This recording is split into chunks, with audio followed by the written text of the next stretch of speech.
हे गाव शांत आहे, पण तरीही मनात कुठेतरी भीती वाटते. पाटील, रात्री शेतात कुणीतरी मोठा माणूस फिरत होता. पाटील, आम्हाला वाचवा! मी असताना या गावाला काही होऊ देणार नाही. घाबरू नका, घाबरू नका. मी इथे तुमच्या रक्षणासाठी आलो आहे. तू कोण आहेस? हे जंगल आणि हे गाव माझी जबाबदारी आहे. आजपासून तू या गावाचा रक्षक आहेस.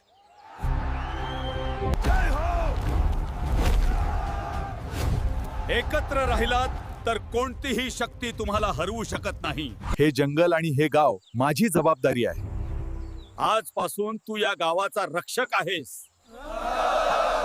तू कायम आमच्या आठवणीत राहशील. हे गाव माझ्या हृदयात आहे. हे गाव शांत आहे, पण तरीही आमच्या अशाच कहाणी पाहण्यासाठी आमच्या चॅनलला सबस्क्राईब करा, लाईक करा, कमेंट करा.